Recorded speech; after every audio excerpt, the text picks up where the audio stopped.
প্রাণের অধিক বেশি যার দাম রহমতাল লিল আলামিন। প্রাণের অধিক বেশি যার দাম রহমতাল লিল আলামিন। জানো কি তোমরা তাহার নাম রহমতাল লিল আলামিন। অসহায়ের বুকে যে জন গোপনে করে সওয়ার, দরুদ পড়ে সুবহে ও শাম রহমতাল লিল আলামিন। গরিবেরে আহার দিতেন নিজে হয়ে রোজাদার, নিয়মর ভালোবাসার খাম রহমতাল লিল আলামিন।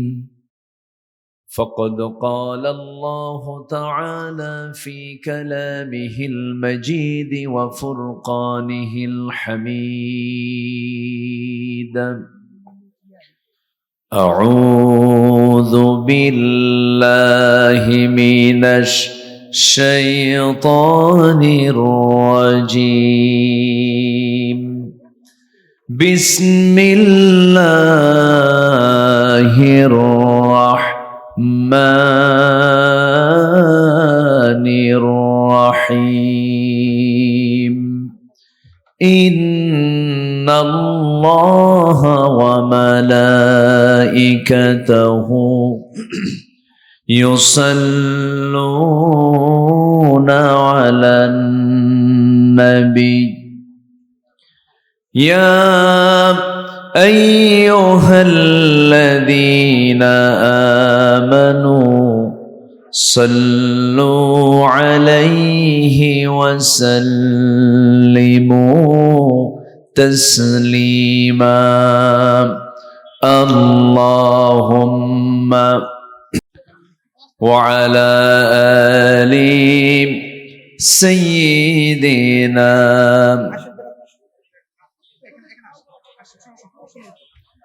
একটু আওয়াজ দিয়ে নবীর প্রেমে মাতোয়ারা হয়ে জবান খুলে সবাই বলুন আল্লাহুম্মা ওয়া আলা আলি সাইয়্যিদিনা।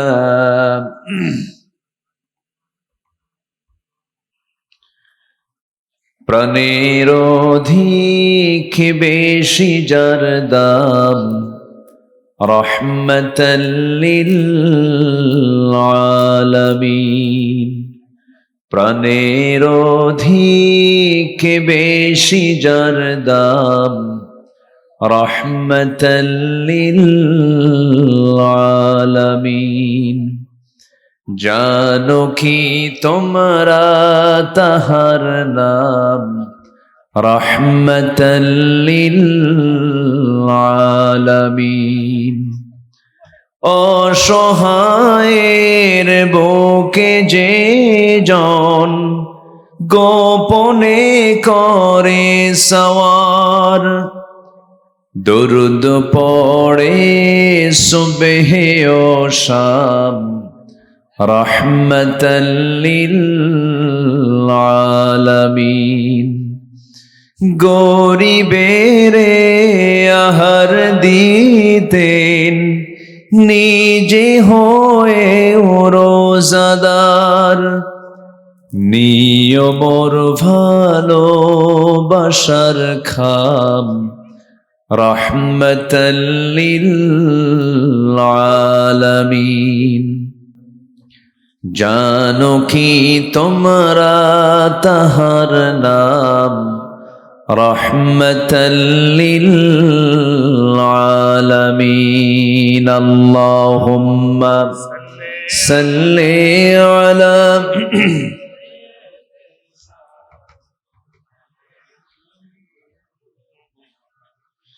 وعلى آل سيدنا সবাই বলুন বালাগাল উলা বিকামালিহি কাশাফাত তুজা বিজামালিহি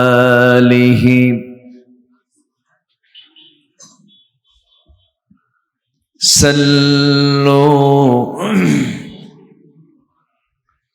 সূরতে ইউসুফ বিদারি হিকমতে লুকমান মা কারিয়ে কুরআন বারি ये दिले सदमान मा बलगल उला कशफत तुजा बिजमालिहि हसनत जमीउ खिसालिहि सल्लु সবাই বলি সাল্লাল্লাহু আলাইহি ওয়াসাল্লাম।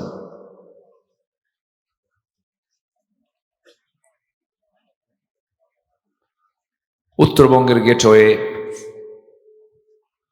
বগুড়া জেলার কাহালু উপজেলার নারহট্ট ইউনিয়নের রস্তম চাপড় যুব কাফেলা গ্রামবাসী মাহফিল ইন্তেজামে কমিটি কর্তৃক আয়োজিত নতুন বছরের শুরুতে ৩রা জানুয়ারি ২০২৬ দিনের বেলা আয়োজিত আজকের এই মহৎ আয়োজনের সম্মানিত সুযোগ্য সভাপতি জনাব মাওলানা ওমর ফারুক মন্ডল, সহসভাপতি হাফেজ মাওলানা ওবায়দুল্লাহ সিরাজি, কথা বলেছেন নন্দিত আলেমে দ্বীন মুফতি শোয়েব আহমদ নোমানী, উপস্থিত হাজরাত উলামায়ে কেরাম, ফদলায়ে ইজম, সুশীল সমাজ, জাতির শ্রেষ্ঠ সন্তান শিক্ষক মণ্ডলী, জাতির বিবেক সাংবাদিক বৃন্দ, মিডিয়ার কর্মী ভাইরা, সামনে উপস্থিত আজকের মাহফিলের প্রধান আকর্ষণ যাদেরকে নিয়ে আজকের এই সাজানো গোছানো বর্ণাঢ্য আয়োজন, তাওহীদ পতাকাবাহী কালিমার ঝান্ডাবাহী দ্বীন ইসলামের নরসারদুল বীর মুজাহিদ প্রাণ প্রিয় সম্মানিত দ্বীনি ভাইরা, আড়ালে বসে আছেন শ্রদ্ধেয়া সম্মানিতা মা বোনেরা। আলোচনার সূচনায় আনুষ্ঠানিকতার মধ্য দিয়ে আমার পক্ষ থেকে আবারও দিল খুলে আসসালামু আলাইকুম ওয়া রাহমাতুল্লাহি ওয়া বারাকাতুহু। পানি টানি নাই এখানে? গরম পানি, ফ্লাক্স নিয়ে আসবা।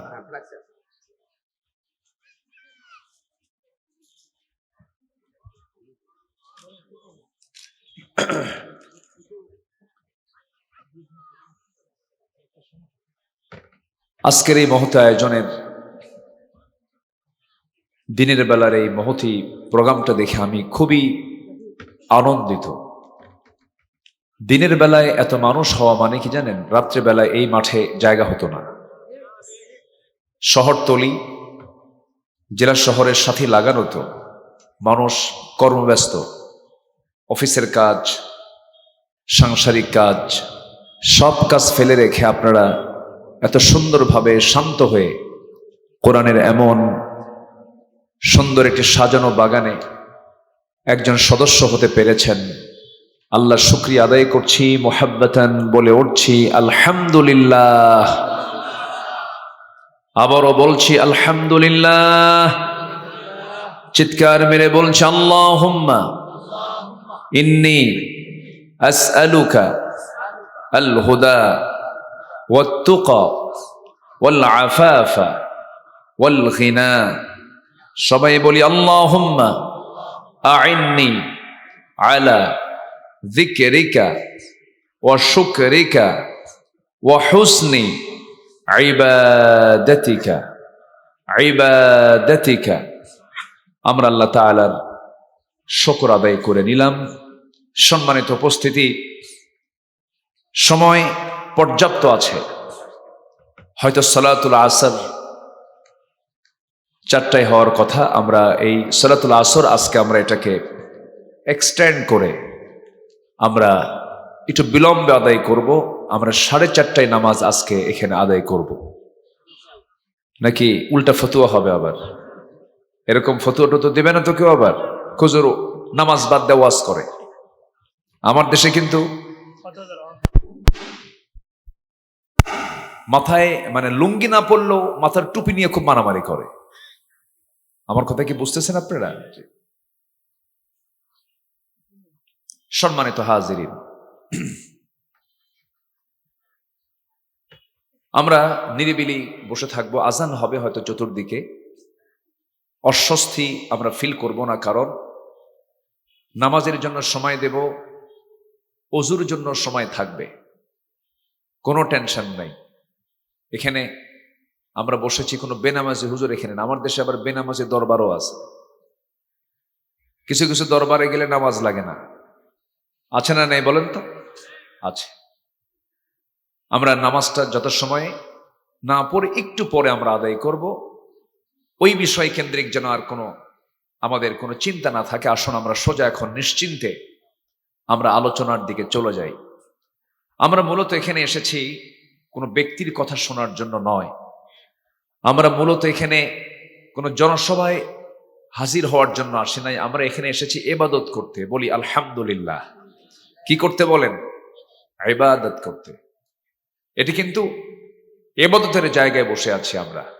এখানে বসে থাকবো, গুনাহ মাফ হবে। জোরে বলি সুবহানাল্লাহ, আরো জোরে বলি সুবহানাল্লাহ। এটা গুনাহ মাফের জায়গা, এখানে গুনাহ করার জায়গা নয় এটা। আল্লাহ রাব্বুল আলামিন কোরআনে কারীমের মধ্যে বলছেন, قد أفلح من تزكى وذكر اسم ربه بل تؤثرون الحياة الدنيا والآخرة خير وأبقى إن هذا لفي الصحف الأولى صحف إبراهيم وموسى। জোরে বলুন আল্লাহু আকবার। কোন বান্দা সফল? যে বড় মিল ইন্ডাস্ট্রিজের মালিক হয়েছে না। কোন বান্দা সফল? দেশের প্রধানমন্ত্রী হতে পেরেছে না। কোন বান্দা সফল? শত শত বিঘার জমির মালিক হয়েছে না, ইট ভাটার মালিক হয়েছে না। কোন বান্দা সফল? সেই বান্দা সফল যে বান্দা নিজের ওই নাফসকে শুদ্ধ করতে পেরেছে, ওই গোশতের টুকরাকে শুদ্ধ করতে পেরেছে, সেই হলো মহা সফল। আমার বন্ধুগণ, আল্লাহ রাব্বুল আলামিন বলেন, বান্দা এই গোশতের টুকরা যদি ঠিক হয়ে যায় সব তোমার ঠিক হয়ে যাবে, আর এই গোশতের টুকরা যদি বেঠিক হয়ে যায় সব বেঠিক হয়ে যাবে। আলা ইন্না ফিল জাসাদি লামুদগাতান ইযা সালুহাত সালুহাল জাসাদু কুল্লুহু ওয়া ইযা ফাসাদাত ফাসাদাল জাসাদু কুল্লুহু আলা ওয়া হিয়াল কলব। সাবধান, সেটা হলো কলব, রূহ, নফস। যদিও শব্দগুলো ভিন্ন ভিন্ন, কিন্তু মূলত আল্লাহ রাব্বুল আলামিন বিভিন্ন জায়গায় বিভিন্ন ভাবে এটাকে বর্ণনা করেছেন। আল্লাহ রাব্বুল আলামিন আরেক জায়গায় বলছেন, ইয়া আইয়াতুহান নাফসুল মুতমাইন্নাতু রজিই ইলা রাব্বিকি রাদিয়াতাম মারদিয়াহ ফাদখুলি ফি ইবাদি ওয়াদখুলি জান্নাতি। জোরে বলুন আল্লাহু আকবার। হে প্রশান্ত আত্মা, আমার বান্দা হয়ে যাও, আমার অনুগত হয়ে যাও, আমার জান্নাতে প্রবেশ করো। তোমাকে আজকে কেউ বাধা দেবে না। শর্ত হলো আমাকে আপনাকে অনুগত বান্দা হতে হবে, বিনয়ী বান্দা হতে হবে, আল্লাহর হুকুমগুলোকে মানতে হবে এবং নাফসকে শুদ্ধ রাখতে হবে। শুদ্ধ নাফস হলো অন্যের সম্পদের দিকে নজর দেওয়া না, নিঃসম্পদের দিকে নজর দেওয়া। বলেন, অন্যের সম্পদ, নিঃসম্পদের দিকে। নিজের সম্পদ, অন্যের জমি দখল করা, অন্যের বাড়ি দখল করা, অন্যের পুকুর দখল করা, এরকম লোক তো মনে হয় বগুড়া জেলায় নাই। আসতে কবে আছে না? নাই। এটা কি ভালো নাফস? কষ্ট হচ্ছে ঠান্ডার সময় তো একটু কষ্ট হলে একটু পানি খান, একটু পানি খেয়ে নেন। জি, হঠাৎ করে হ্যাঁ একটু কুসুম পানি দেন তো। কাশতে কাশতেও কিন্তু মানুষ মারা যায় না? এটা কিন্তু অনেক কষ্টের কাজ, লাংসের চাপ পড়ে যায়। সম্মানিত ভাইয়েরা, নফসের প্রবলেম হলো অনেক প্রবলেম। যেরকম হিংসা একটা প্রবলেম, হিংসা করে। জমি কেনে একজন, ঘুম হয় না আরেকজনের, আছে কিনা বলেন? মানে আপনার জমিটা ছিল ঠিক মাঝখানে আরেকজনের জমি, কিন্তু আপনাকে বলে নাই, জমিটা আরেকজন কিনে ফেললো। ওই যে টেনশন শুরু হলো, ও কিনলো কেমনে, ব্যাপারটা হলো কেমনে, এই টেনশন করতে করতে ওর কাম সারা। আছে কিনা বলেন? এগুলো নফসের প্রবলেম। অন্য কোনো কিছু করলে পরে নিজের ভিতরে ভাল লাগে না, পরশ্রী কাতরতা, অন্যের ভালো কিছু দেখলে অন্যজন অস্থির হয়ে যায়, ছটফট করে, কেমনে হলো এটা। এই জাতীয় সমস্যা তো মনে হয় আমাদের মধ্যে নাই। কিছু কয় না, আসতে কয়, আসে না নাই, আসে না নাই। জানো, গফুর মিয়ার ছেলে কিন্তু ফার্স্ট ক্লাস গেজেট কর্মকর্তা হয়েছে গ্রামের। আচ্ছা, এই একটু একটু ধৈর্য ধরে, যা আছে থাকুক না, এরা কথা শোনো না, বুঝলেন? যা হয়েছে হয়েছে, আমরা একটু এটা পারি দেই, আল্লাহ কবুল করুক, সহজ করুক, জোরে বলে আমিন। জি, তো আমার দিকে তাকান তো, গফুর মিয়ার ছেলে ফার্স্ট ক্লাস গেজেট কর্মকর্তা হলো, এতে আমার খুশি হওয়ার কথা না বেজার হওয়ার কথা? খুশি। কিন্তু খুশি যে হতে পারতেছি না, এবং বরঞ্চ মাথা থাপ্পড়ায় আর বলে হলো কেমনে এটা, ঘুমও হয় না, ওষুধ খায় ঘুমান লাগে। এই যে একটা প্রবলেম, সমস্যা, এগুলো হচ্ছে নফসের সমস্যা। কিসের সমস্যা বলেন? নফসের সমস্যা। এখানে সমাধান কি? আল্লাহ তুমি তাকে বানিয়েছো, তুমি আমাকেও বানাও। আল্লাহ তুমি তাকে দিয়েছো, আমাকেও দিয়ে দাও। আল্লাহ তুমি তাকে, তার ছেলেকে এরকম সফল করেছো, আমার ছেলেকেও সফল করো। এটা হচ্ছে ইমানদারের চাওয়া। কিন্তু ইমানদার যদি হয়ে থাকে, কখনো তার মধ্যে এরকম হৃদয়ে লালন হবে না যে আল্লাহ ওই বান্দারে কেন দিলা, ওরে তুমি দিও না, ওরে শেষ করে দাও। এরকম লোক আছে না নাই? আচ্ছা, একটা প্রায় উদাহরণ দিই আমি। আগের যুগের মানুষ বিয়ে করতে হলো ঘোড়ায় চড়ে। তো ঘোড়ায় চড়ে বিয়ে করবে এক যুবক, গ্রামের এক মাতব্বরের ঘোড়া আছে। মাতব্বরকে গিয়ে বললো, চাচা ঘোড়াটা দেওয়া যাবে? কেন? অমুক দিন আমার বিয়া। সবাইরে দিল, তোরে ঘোড়া দেবো না, যা। ছেলেটা চলে আসছে বাড়িতে, রূপক অর্থে বলছে আমি। সবে কদর চলে আসছে সামনে, মসজিদে গিয়ে তারাবি নামাজ পইরা, তাহাজ্জুদ পইরা, নফল নামাজ পড়ে শেষ রাত্রে দোয়া করতেছে, আল্লাহ আজকে রাত্রিতে আমার জন্য তোমার কাছে কোনো চাওয়া নাই, আমার কোনো চাওয়া পান আমি কিচ্ছু চাই না, আল্লাহ তুমি আমাকে কিচ্ছু দিও না, শুধু একটা দোয়া, বুড়ার যেন ঘোড়া মরে, বুড়ার যেন ঘোড়া মরে। এই দোয়া করে বাড়িতে চলে আসছে। আসার পরে দেখে মার চোখে পানি। কে মা, তুমি কান্দো কেন? কে বাবা, তোর গরু মরছে। কি কথা কি বুঝতেছেন? তাহলে ঘোড়া মূল্য না গরু মূল্য? কার গরু মূল্য? যে দোয়া করেছে। যিনি হিংসা করবেন, তিনি হিংসার যন্ত্রণায় ছটফট করে তিনি শেষ হবেন। যার জন্য হিংসা করা হয়, আল্লাহ পাক তাকে টেনে উপরের দিকে উঠাবেন। এজন্য নফসের কোনো রোগ নিয়ে আসা যাবে না। নফসের রোগ একটা হলো হিংসা, অবৈধ কামনা বাসনা। নিজের বউ ভাল লাগে না, খালি পরের বউ ভাল লাগে। এরকম নফস আছে না নাই বলেন তো? এরকম লোক তো মানে কালও খুঁজে পাওয়া যাবে না। এই আছে না নাই বলেন? আচ্ছা, এগুলো নফসের প্রবলেম। নিজের বউ ভাল লাগে না, পরের বউ ভাল লাগে। নিজের জমি থাকার পর অন্যের জমি দখল করে, অন্যের ভালো নিজের কাছে সহ্য হয় না। আল্লাহ রাব্বুল আলামিন বলছেন, বান্দা সফল যদি হতে চাও, নফসকে আগে শুদ্ধ করো। ক্বাদ আফলাহা মান তাযাক্কা ওয়া যাকারা ইসমা রাব্বিহি ফাসাল্লা। এই নফসকে শুদ্ধ করব কেমনে? এর জন্য 10টা পন্থা। কয়টা পন্থা বলেন? 10টা পন্থা। কোরআনে কারীমকে সামনে রেখে 10টা পন্থা আজকে আমি একটা একটা করে বলবো। সবাইকে রাজি আছেন শুনতে? সবাই শুনতে রাজি আছেন তো? কয়টা পন্থা? 10টা পন্থা। আমি কি একটাও বলেছি এ পর্যন্ত? একটাও বলিনি। আমি একটা একটা করে নফসকে শুদ্ধ করার জন্য, আমাদের তো এই দেহের মধ্যে ওই একটা টুকরা যদি ঠিক হয়, গোটা বডি ঠিক। আর এটা যদি না ঠিক হয়, গোটা বডি ব্যাঠিক। অতএব ওটা আগে ঠিক করি। কি আমার কথা কি বুঝতেছেন আপনারা? আগে ওটা ঠিক করলেই তো সব ঠিক হবে।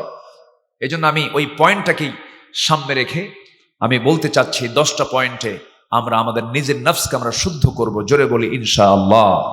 নাম্বার 1 হলো খাঁটি মনে তওবা করব। খাঁটি মনে কি করব বলেন? তওবা। তওবার দরজা আমাদের খোলা আছে না বন্ধ? কতক্ষণ খোলা আছে বলেন? মরার পরে না মরার আগে? বলেন মরার পরে না মরার আগে? ফেরাউন কিন্তু মরার আগে কিন্তু ঠিক হতে চাইছিল, কিন্তু আল্লাহ পাক ঠিক করে দেন নাই। মরার আগ দিয়ে হবে না, মরার পূর্বেই প্রস্তুতি নিতে হবে। ফেরাউন কিন্তু বলেছিল, যখন ফেরাউন মুসা আলাইহিস সালামকে মারার জন্য তার বিশাল বাহিনী নিয়ে পিছন থেকে যখন আক্রমণ করে বসলো, তাকে যখন দরিয়ার সামনে মুখোমুখি করে দিয়েছে, মুসা আলাইহিস সালাম বলছেন, আল্লাহ, ফেরাউন তো আমাকে চতুর্দিকে সেনাবাহিনী দিয়ে আমাকে ঘেরাও করে ফেললো, কি করা যায়? আল্লাহ বলছেন, আমি তো তোমাকে লাঠি দিয়েছি, লাঠিটা কাজে লাগাও। কি করবো আমি? 12টা বাড়ি মারো। 12টা গোত্রের জন্য 12টা বাড়ি মারলেন সমুদ্রে। 12টা আন্ডারগ্রাউন্ড রাস্তা আল্লাহ রাব্বুল আলামিন লাইট সহ বানায় দিলেন। যেরকম সুবহানাল্লাহ। কয়টা রাস্তা? 12টা রাস্তা আল্লাহ পাক 12টা রাস্তা দিয়ে দিলেন, চলে গেলেন। এটা তো আল্লাহর তৈরি করা রাস্তা, ইমানদারদের জন্য। এটা কি বেঈমানদের জন্য না? পার হয়ে চলে গেছেন। বেঈমান ফেরাউন এসে কয়, মুসা যেহেতু পার হলো, আমরাও পার হব। কথা বোঝেন নাই? মরার আগে কিন্তু বুদ্ধি থাকে না। মরার আগে কি থাকে না? বুদ্ধি থাকে না। ও একটাবারও চিন্তা করে নাই যে এটা এত আশ্চর্যজনক একটা বিষয়, হঠাৎ করে রাস্তা তৈরি হয়ে যাওয়া। মুসা পার হতে পারে, কিন্তু আমি পার হবো কেন? এটা তো আমার বাপের রাস্তা না। আল্লাহর কি ফায়সালা দেখেন। পার হয়ে গেলেন। ফেরাউন চালাকিও করেছে। ফেরাউন বলেছে, হামান মন্ত্রীকে ডাক দিয়ে বললো, একটু রাস্তা চেক করো তো, রাস্তাটা ঠিক আছে কিনা, আমি যে আগে যাবো, আগে দেখে আসো। ফেরাউন এপার থেকে ওপারে ঘোড়া দাবড়ায় দিল, সব ক্লিয়ার, কোনো সমস্যা নাই। এসে বলতেছে যে, বস, সব রাস্তা ক্লিয়ার। আল্লাহ কয়, ধরবো তোরে পরে, আগে ফেরাউনটা ধরবো। ধরেন নাই? আসতে কোন কেন? ধরেন নাই, ধরেন নাই, ধরেন নাই, ধরেছে। এই ফেরাউন যখন পানিতে চুবান খাচ্ছিল, একবার উপরে ওঠে, একবার নিচে নেমে যায়। দরিয়া তো বিশাল বড়, উত্তাল ঢেউ। যখন সে মারা যাচ্ছিল, সেই সময় সে বলতেছে, মুসা, তুমি আমাকে বাঁচাও। এই পৃথিবীতে বান্দা বাঁচাবে না, আল্লাহ বাঁচাবেন। ডাকের মধ্যে ভুল আছে না নাই? এবার বলছে, মুসার আল্লাহ আমাকে বাঁচাও। ওর আল্লাহ এখনো হয় নাই। কি বলতেছে? মুসার আল্লাহ আমাকে বাঁচাও। এই ডাকটাও ঠিক হলো না। শেষ পর্যন্ত বলে ফেললো, ও আল্লাহ আমাকে বাঁচাও, ও আনা মিনাল মুসলিমিন, আমি তো মুসলমান। দেখেন কি মিথ্যুক, কি কথা কি বুঝতেছেন? মরণ আগ দিয়ে বলতেছে, আমি তো মুসলমান, আমাকে তুমি বাঁচাও। সঙ্গে সঙ্গে আল্লাহ জবাব দিলেন, ওয়াকুনতা মিনাল মুফসিদিন, তুই তো মুসলমান নস, তুই হলো সন্ত্রাসী। তুই কি? সন্ত্রাসী, মুফসিদিন, ফাসাদ সৃষ্টিকারী। না, তুই মুসলমান না। ওয়া আগরাকনা আলা ফিরআউন, আল্লাহ তাআলা ফিরআউনকে শুধু নয়, তার গোষ্ঠী আলা ফিরআউন, গোষ্ঠীকে আল্লাহ পাক সেই দিন দরিয়াতে চুবায় মেরেছেন। ওই মুসলমানের স্বীকৃতি ওই শেষ মুহূর্তে দিয়ে লাভ হয় নাই। অতএব আমাকে আপনাকে তওবা করে ফিরে আসতে হবে সঠিক সময়ে। জোরে বলি ইনশাআল্লাহ। সারা জীবন আকাম কুকাম কইরা প্ল্যান করে সাজায়া শেষ সময়ে এসে হুজুরকে ভাড়া করে কবেন, হুজুর এমন দোয়া দিবেন, এক দোয়ায় যেন জান্নাত পার হয়ে জাহান্নামে যায়। আল্লাহ বোঝে। আল্লাহ বোঝে কিনা বলেন? আল্লাহ ঠিকই বোঝেন। আমরা তওবা করতে রাজি আছি তো ইনশাআল্লাহ? কার কাছে তওবা করব? কার কাছে? সবচাইতে বেশি ভালোবাসা আমাকে কে? অনেকে চিন্তায় আছে, বউটো হতে পারে। আমাকে সবচেয়ে বেশি ভালোবাসেন যিনি, তিনি কে? বলুন তো। আল্লাহ আমাকে বেশি ভালোবাসেন, আমি আল্লাহকে বেশি ভালোবাসি? বলেন বলেন বলেন বলেন। সারা রাত ধরে অন্যের বউ নিয়ে শুয়ে থাকে, সারা রাত মদের বোতল খায়, সারা রাত জিনা করে। এরপর আল্লাহর দয়া দেখেন, ওই মদ্যপ ওই জিনাকারের নাকের ডগে আল্লাহ পাক অক্সিজেন দিয়ে রাখছে। সুবহানাল্লাহ বলবেন না? আমার আল্লাহর রাগ কি আমার আপনার মতো নাকি? আল্লাহর ধৈর্য কত চিন্তা করেন। জিনা করতেছে, পাপ করছে, এরপরও তার নাকের ডগায় অক্সিজেন দিয়ে রাখছে। নে তওবা কর, এখনো সময় আছে, ফিরায়, আমি তোর সব গুনাহ মাফ করে দেব। জোরে কান সুবহানাল্লাহ। কিন্তু পাপ যদি বেশি ভারী হয়, কি বলেন? পাপ যদি বেশি ভারী হয়, তখন আল্লাহ পাক গজব দিয়ে দেন। কি দিয়ে দেন? গজব দিয়ে দেন। মাঝখান দিয়া কোন এক শুক্রবারে ভূমিকম্প হলো না? কয় ঘন্টা হয়েছে ভূমিকম্প? 3 মিনিট। কয় ঘন্টা? কয়েক সেকেন্ড, মিনিট কোথায়? কি কয় মিনিট? 3 মিনিট হলে দুনিয়া থাকে নাকি? কি কন আপনি? কয়েক সেকেন্ড ভূমিকম্প হলো। সেই ভূমিকম্পে এই কি হয়েছে? কি? কোনো লাইট লাগবে না, সরেন।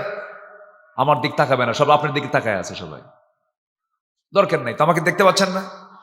সূর্যের আলোর চেয়ে তার কোনো আলো আছে নাকি? থাকুক না। এমন ভাবে দিবেন যেন টেন না পাই, সুইচ মারবেন। ওখানে ওঠেন কেন? ওখানে এমনি দেখেন না কত কি হচ্ছে এদিক দিয়া, কি এমত হয়ে যাচ্ছে কি? ঠিক আছে না? আমার দিকে তাকান, এর পালস বুঝতে হয়তো। সম্মানিত ভাইয়েরা, মাত্র কয়েক সেকেন্ড ভূমিকম্পে ঢাকার ধানমন্ডি, গুলশান, বারিধারা, ডিওএইচএস, বড় বড় অভিজাত শিল্প এলাকার সব ধনীরা যে এলাকায় থাকে, বড় বড় 20 তলা 30 তলা বিল্ডিং এর একটা ফ্ল্যাটে একটা লোক নাই। মাত্র কয়েক সেকেন্ড খালি একটা ঝাঁকি মারছে। কি মারছে? ঝাঁকি। এক ঝাঁকুনিতে সব, জুতাও নাই, পায় কি নাই, সব ভিআইপি জুতা খুলে, জুতা ছাড়া, পরনে লুঙ্গি আর গায়ে কোনো মতো গেঞ্জি আছে, সব থুইয়া, বউ স্বামীকে থুইয়া, স্বামী বউকে থুইয়া, সব রাস্তায় এসে ভিআইপি ফকির। ভিআইপি কি? ফকির। মানে ভিআইপি বটে, কিন্তু ভিআইপি ফকির, ভিআইপি ফকির। কিন্তু কয়েক সেকেন্ড এই যে সব দৌড় মেরে ঘর বাড়ি ছেড়ে, বউ বাচ্চা ছেড়ে, সব থুইয়া যে রাস্তায় দাঁড়ায় আছে, কার ভয়ে? আল্লাহর ভয়ে। আল্লাহর ভয়ে নামছে। কিসের ভয়ে? মরার ভয়ে। কিসের ভয়ে? মরবো না। আচ্ছা, জান্নাত কি মরার আগে পাবো? জান্নাত পাবো কখন? তাহলে মরা যদি আপনার ভয় লাগে, তাহলে জান্নাত নিবেন না? যারা মৃত্যু নিয়ে খুবই চিন্তায় থাকেন, ওদের জান্নাত আশা নাই। যাদের জান্নাতের আশা আছে, তাদের মৃত্যু নিয়ে কোনো চিন্তা নাই। ঠিক কিনা? মুসলমানদের বিজয়ের কারণই এটা। যুগে যুগে মুসলমানদের বিজয় হয়েছে কেন জানেন? সাহাবীরা, মুজাহিদরা রাস্তায় নেমেছেন, ভাবতেছে মরলেই তো জান্নাত পাবো। সুবহানাল্লাহ বলবেন না? এটাই হলো স্পিরিট, এটাই হলো চেতনা। আমরা মৃত্যুকে পরোয়া করি না, কারণ মৃত্যুর মধ্য দিয়ে জান্নাত। যেরকম ইনশাআল্লাহ। দেখেন না হাদি কেমনে দিল জীবন। হাদি জানতো তো, হাদি জানতো যে ওরা আমাকে মেরে ফেলবে। সে বলেছে আমাকে গুলি করবে, হত্যা করবে। অন্তত এই জমিনে যেন হাদির হত্যার বিচার যেন হয়। তার ওসিয়ত এটা, তার ওসিয়ত এটা। শেষ পর্যন্ত হাদি মারা গেল।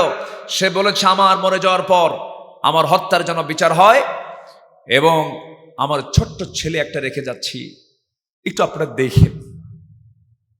সম্মানিত ভাইয়েরা, সে জানতো তাকে হত্যা করা হবে। আজকে 20 দিন গত হতে চলছে।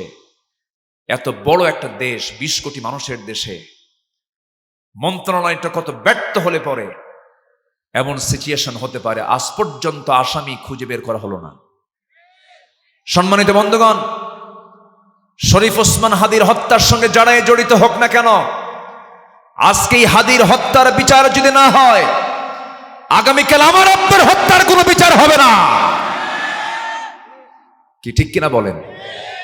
আমি আপনিও যে নিহত হব না, আমাকে মেরে ফেলবে না, তার কোনো গ্যারান্টি আছে? অতএব অধিকার নিশ্চিত করা শুধু হাদির জন্য দরকার না, সবার জন্য দরকার। বলেন, একার জন্য না, সবার জন্য দরকার। সবার জন্য দরকার। কষ্ট পাচ্ছেন মনে হয় আমার কথায়? আপনারা খুবই ভালো মানুষ, বলি আলহামদুলিল্লাহ। সবাই তওবা করতে রাজি আছে তো? কার কাছে তওবা করব?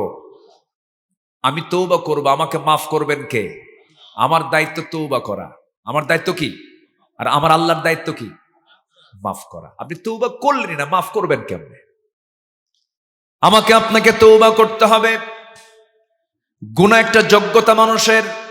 গুনাহ হবে কারণ জীবনে চলাচল করতে গেলে ভুল করে ফেলে মানুষ, হঠাৎ করে রেগে যায়, ভুল একটা কথা বলে ফেলে। ধরেন আপনি কোনো মানুষের সঙ্গে কথা বলতে তিনি হঠাৎ করে রেগে গেছেন, খেপে গেছেন, একটা ভুল করে ফেললেন। সঙ্গে সঙ্গে সেই লোকটার হাতটা চেপে ধরে বলবেন, ভাই ভুল হইছে, আমারে মাফ করে দিও। আল্লাহ আপনাকে মাফ করে দিবেন। সারা জীবন সবসময় একটা বিষয় মাথা রাখবেন, নিজে যদি মাথা নিচু করে ফেলি, নিজে যদি অনুগত হয়ে যায়, নিজে যদি সরি বলতে পারি, আল্লাহর কসম আপনার বিজয় কোথাও কেউ ঠেকাতে পারবে না। সব জায়গায় আগে হেরে যাব, জিতায় দিবেন কে? কে জিতায় দিবেন? আল্লাহ জিতায় দিবেন। খাঁটি মনে আমরা তওবা করব, আল্লাহকে স্মরণ করব। মহান রব্বুল আলামিন সূরা আলার মধ্যে বলছেন, যে আয়াত আমি শুরু করেছি, ক্বাদ আফলাহা মান তাযাক্কা ওয়া যাকারা ইসমা রাব্বিহি ফাসাল্লা। এই আয়াতের মধ্যে তিনটা কাজের সফলতা আছে। নাম্বার 1 হলো যারা নফসের শুদ্ধতা নিয়ে আসবে, যারা নফসকে শুদ্ধ করবে হিংসা থেকে, লোভ থেকে, অহংকার থেকে, উগ্রতা থেকে। অহংকার ক্ষমতার আছে, অহংকার টাকার আছে, অহংকার চেহারার আছে। বিগত 16 বছর হাসিনা যে আচরণগুলো করেছে বিনয়ের না অহংকারের? বলেন বিনয় না অহংকার? অহংকার। এটা আমার বাপের দেশ, আমার বাপ স্বাধীন করছে বলছে না? বলছে কিনা বলেন? রাজাকারের নাতিপুতি কেন চাকরি পাবে? এই সমস্ত আচরণগুলো করেছে, এগুলো বিনয় নয়, এগুলো অহংকার। আল্লাহ পাক মাটির সঙ্গে মিশায়া দিয়েছেন, ঠিক কিনা? অহংকার দেখাতে যাবেন না কখনো। অহংকার আছে যার, পতনও আছে তার। অবশ্যই পতন হবে। আল্লাহ পাক ছাড় দেন কিন্তু ছেড়ে দেন নাই। দেন নাই তো, ছেড়ে দিয়েছেন, ধরেছেন সময় মতো, একদম সময় মতো ধরে মামু বাড়ি দিল্লি গিয়ে পাঠায় দিয়ে রাখছেন। বসে থাকো এখানে, দেখো তোমার এত বড় ক্ষমতা, তুমি কোথায় এসে বসে পড়লা? সম্মানিত ভাইয়েরা, তিনটা কাজের সফলতা। একটা হচ্ছে নফসকে শুদ্ধ করা, নাম্বার 2 হচ্ছে জিকির করব কার? ওয়াযাকারা ইসমা রাব্বিহি, তার রবের নামের জিকির করা। আমি যে আয়াতগুলো বলছি কষ্ট পাচ্ছেন নাকি আপনারা? আল্লাহর নামের জিকির করতে হবে, আল্লাহকে স্মরণ করতে হবে। সব ভুলে গেলেও আল্লাহকে কখনো ভুলে যাওয়া যাবে না। আল্লাহকে ভুলে যাওয়া মানে সব শেষ হয়ে যাওয়া। কারণ দিন শেষে আমার কেউ আপন নয়, দিন শেষে আমার আপন কে বলেন? আল্লাহ তাআলা। আলমে আরওয়াহে ছিলাম আল্লাহর সাথে, মার পেটের মধ্যে ছিলাম আল্লাহর সাথে। আমার আল্লাহ যদি আমাকে 1 সেকেন্ড না দেখতেন, মার পেট থেকে মরা মানুষ হয়ে বের হয়ে আসতাম। কি নিখুঁত করে বানিয়ে রেখেছেন। পৃথিবীর প্রত্যেকটা কারখানাগুলো আলোকিত, আলো ছাড়া কোনো প্রোডাক্ট হয় না। কিন্তু আমার আপনার যে বড় হওয়ার জায়গা, আমার আপনার যে জন্মের জায়গা, সেটা হলো একটা অন্ধকার জায়গা, সুরক্ষিত একটা জায়গা। মার পেটের মধ্যে, মার জরায়ুতে 10টা মাস ছিলাম। সেখানে কয় পাওয়ারের লাইট ছিল? ছিল? কোন বাল্ব ছিল?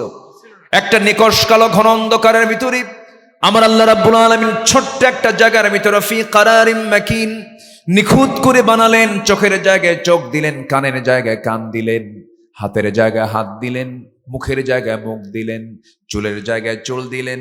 এরকম করে মাথা থেকে পা পর্যন্ত দেখুন, এই সব কিছুর অবদান একমাত্র কেবলমাত্র যার, তিনি আমার। চিল্লায় বলুন কে? চোখের মধ্যে পানি আছে না নাই? আসতে বলবেন না, আছে না নাই? কানের মধ্যে ময়লা আছে না নাই? জিহ্বার চতুর্দিকে লালা আছে না নাই? এগুলোকে আপনি দেন না আল্লাহ দিয়ে দেন? মুখের লালা যদি না থাকতো আমি কথা বলতে পারতাম না, মুখ শুকে যেত, দমাট খেয়ে মরে যেতাম। এই যে গলা থেকে লালা, চতুর্দিকে জিহ্বার চতুর্পাশে যে 24 ঘন্টা যে লালাগুলো বের হয়, পিচ্ছিল করা হয়, মোবিল করা হয়, ঠিক তেমন আল্লাহ পাক কানের মধ্যে পার্টস গুলো যেন ব্যাঠিক না থাকে, নষ্ট যেন না হয়, যেখানে আল্লাহ পাক গিরিজ রেখে দিয়েছেন, ময়লাগুলো রেখে দিয়েছেন, ইয়ার ওয়াক্স। এটাকে এলাকায় কি বলে? খোল। মানে গরু খায়, গরুর খাবারের নামও খোল। এই খোল কিন্তু সেই খোল নয়। এই খোলটা এমন একটা খোল, যে খোলটা আপনার জন্য, আমার আপনার জন্য দরকার। এটার স্বাদ কিন্তু তিতা। এটার স্বাদ কি বলেন? তিতা। যদিও খান নাই, কিন্তু সায়েন্স বলছে এটা তিক্ত। কেন তিক্ত? রাতের বেলা ঘুমিয়ে পড়েছেন, ঘুম আসলে তো কোনো সেন্স থাকে না। হঠাৎ করে এই কানের ময়লা যদি মিষ্টি হয়ে যেত, তাহলে সমস্ত পিঁপড়াগুলো জমা হতো কারখানে গিয়া, আমার আপনার কানে গিয়ে জমা হতো। কারণ মিষ্টি আছে যেখানে, পিঁপড়া আছে সেখানে, যেখানেই চলে যেত।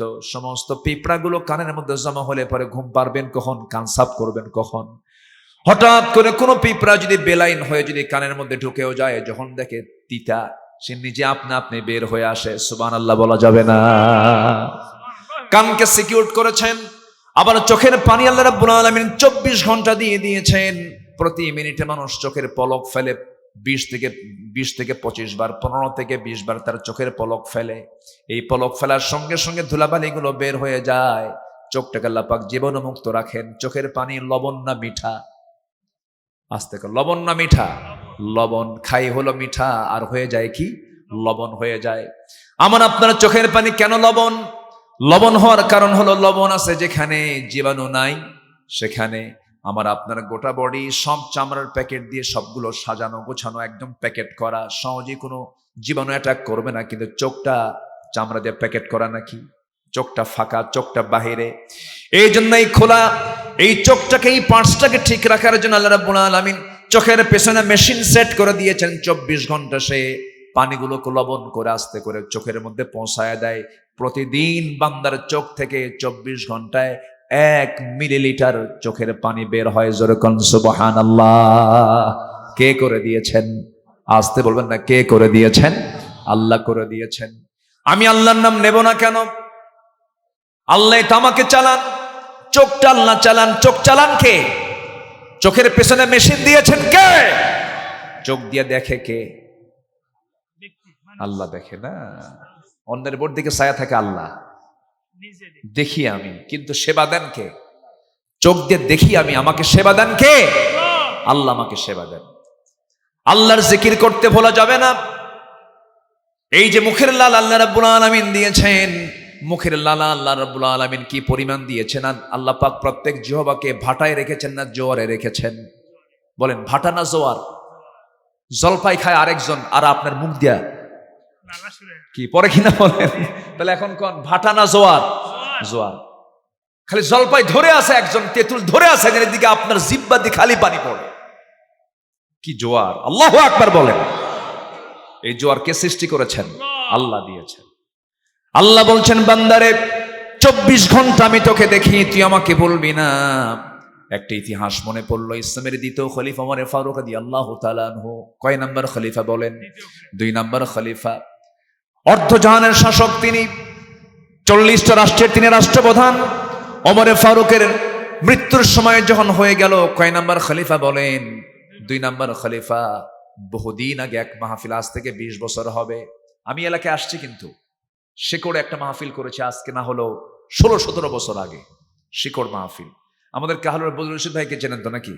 বজলুর রশিদ ভাই অত্যন্ত খুব সুন্দর আলোচনা করেন, সুন্দর কথা বলেন, এবং ওনার কথার মধ্যে একটা সৌন্দর্য কি জানেন?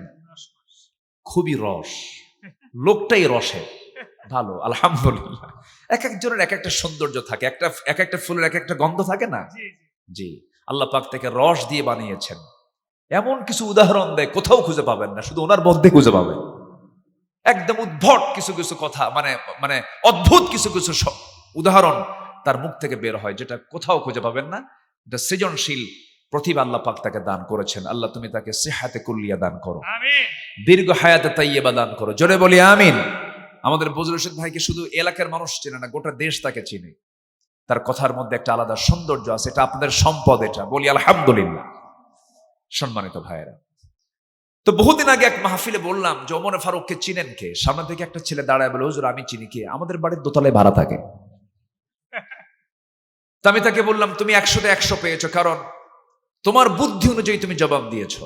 কিন্তু এই ওমর তো সে ওমর না, এ ওমর হচ্ছে আমার নবীর প্রিয় সাহাবী, দ্বিতীয় খলিফা ওমর ফারুক রাদিয়াল্লাহু তাআলা আনহু।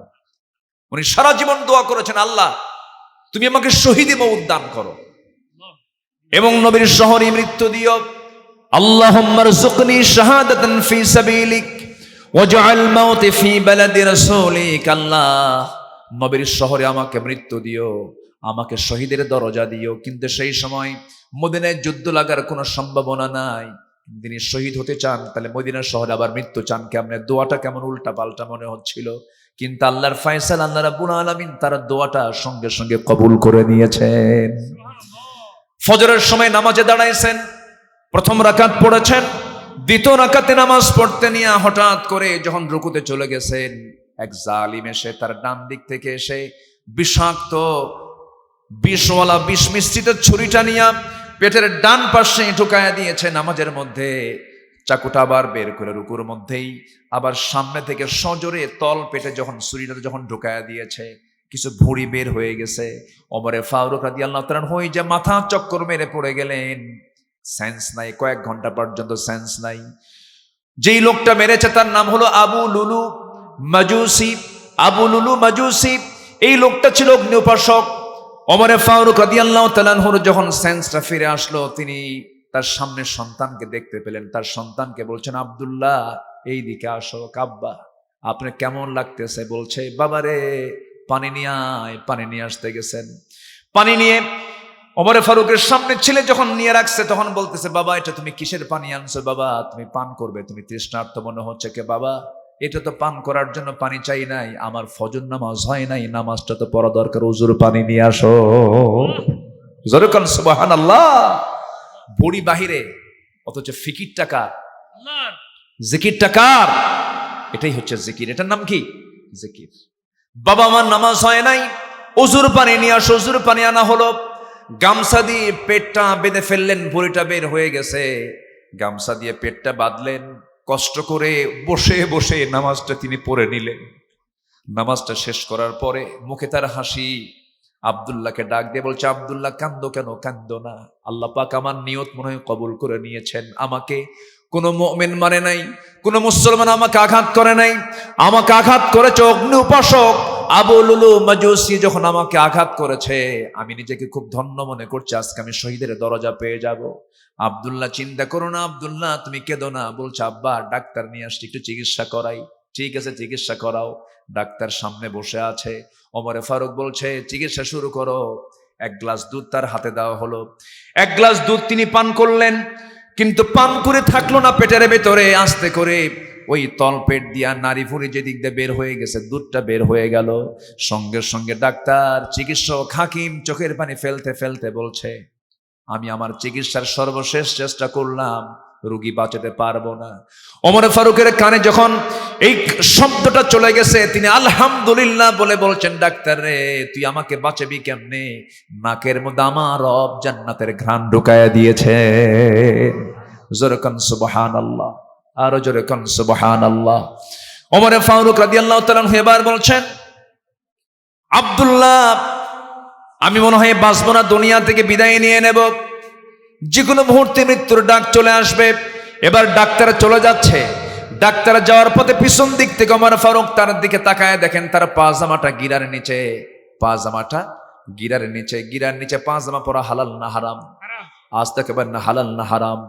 গিরার নিচে পড়লে পরে আল্লাহ পাক কিয়ামতের দিন তার দিকে তাকাবেন না। এই দৃশ্য যখন তারা চোখে ধরা পড়লো, মুমূর্ষু রোগী ভুঁড়ি পায়রে বের হয়ে গেছে। সেই সময় তিনি ডাক্তারকে ডাক দিয়ে বলছে, ডাক্তার এই দিকে আসো, তোমার পাজামার কাপড় ঠিক করো, কারণ কিয়ামতের দিন আল্লাহ তোমার দিকে তাকাবেন না, পাজামা ঠিক করো। সুবহানাল্লাহ বলবেন না? মৃত্যুর পূর্ব মুহূর্তেও দাওয়াতি কাজও তিনি বন্ধ রাখলেন না, দুনিয়া থেকে বিদায় নেবেন। এবার বলছেন, আব্দুল্লাহ আমার বড় শখ, আমার বন্ধু, আমার সারা জীবনের বন্ধু আমার আবু বকর আমার নবীর সাথে শুয়ে আছে। আমার বন্ধু আবু বকর নবীর পাশে একসাথে ঘুমাচ্ছেন, কবরে শুয়ে আছেন। আমার বড় শখ আমি নবীর পাশে ঘুমাবো, কিন্তু জায়গা তো আমার নয়, জায়গা তো আয়েশার। তুমি আমার পক্ষ থেকে তুমি চলে যাও, আম্মা জান আয়েশার ঘরে চলে যাও। আম্মা জান আয়েশার কাছে গিয়ে আমার সালাম দিয়ে দাও। যখন চলে গেছেন, চলে গিয়ে সালাম দিয়ে বলছে, আম্মা জান আয়েশা সিদ্দিকা রাদিয়াল্লাহু তাআলা আনহা, আমার আব্বা যেন আমাকে পাঠিয়েছেন। আমার আব্বার বড় শখ আমার নবীজির কবরের পাশে তিনি ঘুমাবেন, তার বন্ধুর কবরের পাশে তিনি ঘুমাবেন, কিন্তু জায়গা তো আপনি দিলে পরেই না তিনি এই সুযোগটা পাবেন। আম্মা জান আয়েশা সিদ্দিকা বলছেন, শোনো আব্দুল্লাহ, তোমার বাবা যেহেতু আমার কাছে প্রস্তাব করেছেন, তো একজন মহান, এত বড় একজন মহান ব্যক্তি, আমি এই প্রস্তাবটাকে কেমনে অমান্য করি? আমি আমার নিজের জায়গাটুকু অর্ধ জানের খলিফা ওমরে ফারুককে আমি দান করে দিলাম। জোরে কোন সুবহানাল্লাহ।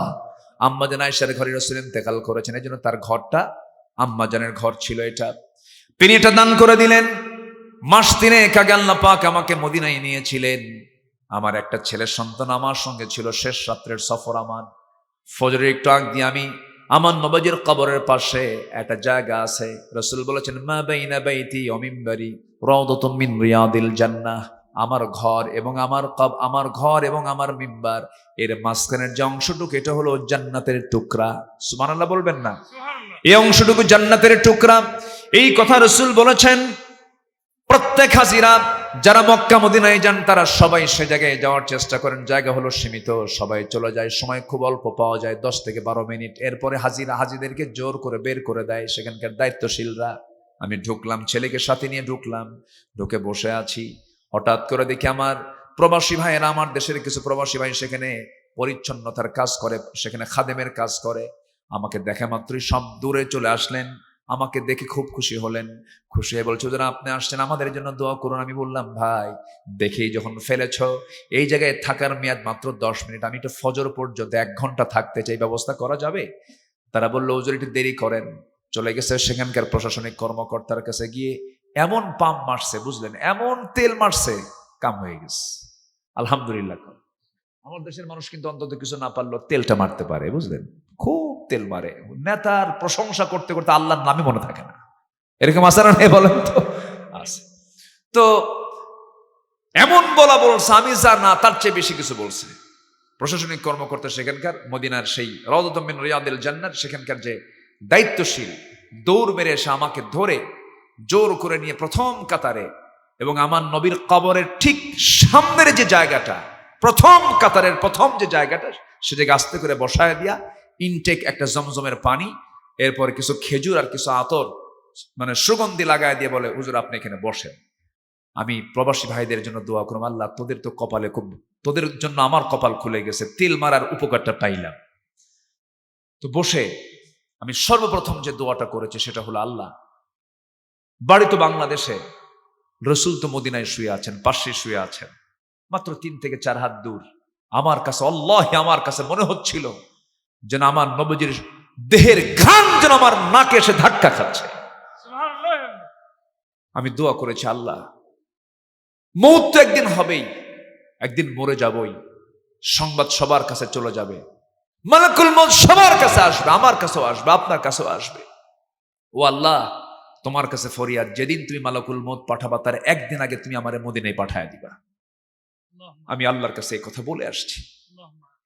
আল্লাহর কসম করে বলি, আল্লাহর প্রকৃত ভালোবাসা আর নবীর আনুগত্য ছাড়া কখনো জান্নাত পাওয়া যাবে, আসতে কবেন না, জান্নাত পাওয়া যাবে। এটাকে লালন করব আমরা, জোরে বলি ইনশাআল্লাহ। ওমরে ফারুক রাদিয়াল্লাহু তাআলা আনহু বললেন, আমার কবরটা যেন নবীর কবরের পাশে যেন হয়। আল্লাহ কবুল করে নিয়েছেন, জোরে কান সুবহানাল্লাহ। আমার নবীর সাথী 2 জন শুয়ে আছেন। আমার বন্ধুগণ, অনেক লম্বা লম্বা কথা আছে। আত্মশুদ্ধিতার জন্য, নিজের নফসকে শুদ্ধ করার জন্য কয়টা পন্থা বলেছি বলেন? বলেন কয়টা বলেছি? চলতেছে কয় নাম্বার? 1 নাম্বার চলে আমরা তওবা করব কার কাছে? আল্লাহর কাছে আমরা তওবা করব। মহান রব্বুল আলামিন সুন্দর করে বলছেন, ইয়া আইয়ুহাল্লাযীনা আমানু তুবু ইলাল্লাহি তাওবাতান নাসুহা। জোরে বলুন আল্লাহু আকবার। ইমানদারেরা তোমরা তওবার মতো তওবা করো, যেমন করে তওবা করা উচিত, আল্লাহর নামের জিকির করো। এই পৃথিবীতে কোনো কাজে শান্তি পাবেন না, টাকায় শান্তি নাই। টাকা আছে শান্তি নাই, এমন অবস্থা আছে না নাই বলেন? এদেশের 1 নাম্বার ধনী সালমান এফ রহমান, 1 নাম্বার ধনী, শান্তি আছে নাকি? জেলখানায় শীত হয়ে পড়ে আছে, শান্তি নাই।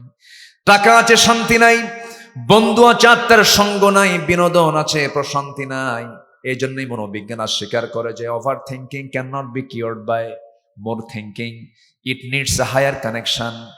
কোন কিছুতেই মানুষের মধ্যে প্রশান্তি আসতে পারে না, প্রশান্তির একমাত্র প্রয়োজন হলো একটা হায়ার কানেকশন দরকার। সেই উচ্চ কানেকশন, উচ্চ সংযোগটা হলো বান্দার সঙ্গে আল্লাহর নিবিড় সম্পর্ক। যেরকম সুবহানাল্লাহ। Imo, Line, Viber, WhatsApp, Instagram, Kurigram, কি কথা বুঝতেছেন কি? এগুলো দিয়া জাতির কখনো উন্নয়ন হবে না, এগুলো দিয়ে আল্লাহর সঙ্গে সম্পর্ক হবে না। আল্লাহর সঙ্গে সম্পর্ক করার জন্য আজান যখন হয়ে যাবে, মসজিদে গিয়ে দাঁড়াবো, একমাত্র এই পন্থায় আমি কথা বলতে পারবো। কার সাথে? আসতে বলবেন না, কার সাথে? আসতে, কার সাথে? কার সাথে? আল্লাহ সবাইকে নামাজ পড়তে রাজি আছেন নাকি? 5 ওয়াক্ত নামাজ পড়তে সবাই রাজি আছেন? আল্লাহ কবুল করুন, জোরে বলি আমিন। আরো জোরে আমিন, আরো জোরে আমিন। এখন আসুন আমরা 2 নম্বরে চলে আসি। তওবা তো করবো আমরা, নাম্বার 2 কি আল্লাহ রাব্বুল আলামিন সুন্দর করে বলছেন, যদি নফসকে শুদ্ধ করতে চাও তোমাকে নামাজের প্রতি যত্নশীল হতে হবে। আমার দেশে কোন নামাজি বেশি, শুক্রবার না 5 ওয়াক্ত? বলেন কোন ওয়াক্ত নামাজের মুসল্লি বেশি, শুক্র আলী না 5 ওয়াক্ত? বলেন শুক্র আলী। শুক্রবারে মসজিদে চলে যায় যারা 5 ওয়াক্ত নামাজ মসজিদ আদায় করে, ওই দিন তারা চান্স পায় না, আসল মুসল্লি জায়গা পায় না। শুক্র আলীর এত প্রিপারেশন, হাই প্রিপারেশন, পাঞ্জাবিটা পরে খদ্দরের পাঞ্জাবি, লুঙ্গি পরে মসমসা, সারা সপ্তাহ নামাজ নাই, দাড়িটা একদম সফান সফা করে ফেলে, কেটে ফেলে, মোসাক খান সাদা মোস কালো বানায়া হাইব্রিড জাতের 2.5 ইঞ্চি মোটা, আছে কিনা বলেন?